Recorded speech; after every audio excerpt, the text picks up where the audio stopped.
Europe 1, 5h, 7h, Mathieu Noël. Voici pour les principaux titres de ce 20 juin. L'actualité, c'est aussi la nouvelle expédition scientifique Tara qui a débuté depuis 3 semaines sur les grands fleuves européens. Objectif, mieux comprendre la pollution par les plastiques. Bonjour Romain Troublé. Bonjour. Merci d'être avec nous ce matin en direct sur Europe 1. Vous êtes le directeur général de la fondation Tara Océan. Alors depuis le 27 mai dernier, la goélette Tara vogue donc sur différents fleuves d'Europe pour mieux comprendre cette pollution. Depuis 2014, vos précédentes missions ont mis en évidence l'omniprésence des particules plastiques dans tous les océans. Hélas, les fleuves ne sont pas épargnés par la contamination. Pire, c'est d'eux que vient l'essentiel de la pollution plastique. C'est de là que fuit tout ça, oui, bien sûr. C'est en amont, en fait. C'est qu'en amont, bien sûr. Et donc, ça veut dire concrètement, pour ceux qui nous écoutent et qui se diraient « Oh, bon, des traces de plastique, ok, il y a quand même plus grave aujourd'hui », il faut bien remonter aussi en amont le fil de l'histoire. En quoi c'est gravissime ? Parce que le plastique qu'on a mis dans l'océan, en fait, il coule dans l'océan depuis notre territoire, depuis 50, 70 ans, depuis qu'on a inventé cette matière, qui est matière magique, quand même, qui fait beaucoup de choses. Et on en fait des usages qui sont parfois superflus ou très, très, très courts. Et donc, tous ces plastiques aujourd'hui terminent dans les petits cours d'eau, s'envolent, finissent dans la mer, finissent dans les fleuves. Et puis, on a une véritable fuite de plastique, finalement, dans les fleuves, dans la mer, depuis l'Europe. Et on parle beaucoup de l'Asie, qui est censée être la plus poubelle du monde.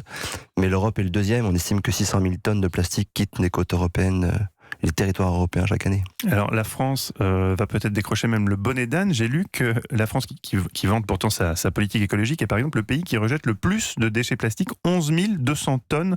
C'est le pays qui rejette le plus de plastique de tout le pourtour méditerranéen, selon WWF.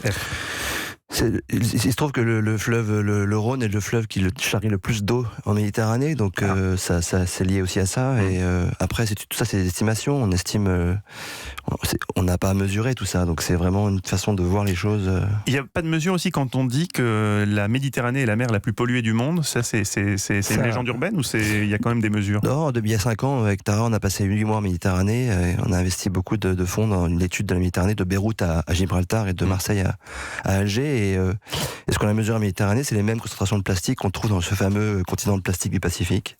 La même chose. Même ordre de grandeur, si vous voulez. Donc, cette Méditerranée, elle est fermée. Elle a 400 millions de personnes dans son pourtour. Ça a doublé de population en 30 ans. Il y a des enjeux colossaux dans cet espace de la planète. Alors, vous traquez plus particulièrement la pollution aux microplastiques. Qu'est-ce qu'on appelle exactement les microplastiques ? Et en fait, tous les plastiques qu'on consomme sont de plus différentes tailles. Et puis, quand ils se retrouvent dans l'environnement, ils sont soumis au rayonnement ultraviolet, à l'action mécanique de l'eau, des routes, par où ils passent. Et finissent par se fragmenter en petits morceaux, de plus en plus petits, jusqu'à des nanoplastiques qui font la taille des fibres, qui font la taille de trucs tout petits. Mais quand vous dites tout petits, on les voit à l'œil nu ? Certains on les voit à l'œil nu, c'est ce qu'on appelle les microplastiques. Et puis, il y a les petits microplastiques qui sont, eux, pas visibles à l'œil nu, qui sont quelques microns, et parfois quelques nanomètres, comme les épaisseurs de cheveux. Donc on est vraiment dans une pollution qui est un peu partout, et finalement, on se rend compte que ça veut dire nettoyer ça va être compliqué. Et donc il faut s'intéresser à ce flux de plastique qui coule chaque année, et comment on arrête ça dans nos territoires. Et c'est la question qu'on se pose aujourd'hui avec Tara. Vous voulez dire que là, on en est à un tel niveau qu'on pense même plus à nettoyer les mers. On pense à solutionner le problème en amont, ce qui est évidemment la solution, mais nettoyer, enlever le plastique des mers, c'est même pas faisable. Je pense que les gros macro-déchets, les gros plastiques, ceux qu'on voit à l'œil nu, qu'on peut ramasser avec la main, bien sûr qu'il faut les nettoyer, et il y a plein de projets dans ce monde entier qui se montent là-dessus. Mais ça ne sera pas la solution. Quand on voit chaque année on y met, c'est comme si dans votre salle de bain, vous d'abord, avant de couper une fuite d'eau, vous épongez d'abord l'eau. Non, d'abord, il faut trouver la fuite, arrêter cette fuite. Et ça, c'est les territoires, c'est nous tous. C'est pas l'industrie, c'est tout le monde, l'industrie, les consommateurs, les citoyens qui devront agir avec les collectivités locales. C'est quoi l'impact sur l'environnement et sur la faune marine ? Ça a vraiment un impact direct, genre du plastique qui traîne dans l'eau, ça entraîne des disparitions d'espèces ? C'est un impact direct, c'est mangé par beaucoup d'organismes, ça interagit beaucoup, et plus c'est petit, plus ça interagit avec les micro-organismes marins qui sont essentiels à la chaîne alimentaire. On voit beaucoup des images de tortues, ça c'est très important, et c'est véridique. Mais à niveau microscopique, il y a énormément d'interactions comme ça, qui rentrent dans la chaîne alimentaire. Finalement, un peu comme les particules dans les villes aujourd'hui qui nous reviennent quand on respire. Finalement, tout ce qu'on met dans l'environnement, il nous revient à un moment. Et les fleuves sont un des principaux vecteurs, en tout cas, pour les pollutions vers la mer. Et ben, Alors justement, cette étude des fleuves que vous réalisez en collaboration avec le CNRS et 40 laboratoires, vous avez réalisé des échantillonnages à la surface de l'eau et à 50 mètres de profondeur. Quelles sont les premières observations ? On a déjà fait depuis 3 semaines étudier le fleuve de la Tamise et l'Elbe. On était hier à Hambourg.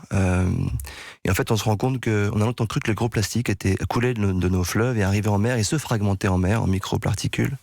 Et ce qu'on a mesuré en amont de ces grandes villes, en amont beaucoup de microplastiques sont déjà très petits, moins d'1 millimètre. Donc en fait, cette fragmentation, elle a lieu entre le moment où la pollution se trouve dans l'environnement et le moment où elle arrive, elle coule. Et parfois, il peut se passer 30 ans, 20 ans, 15 ans.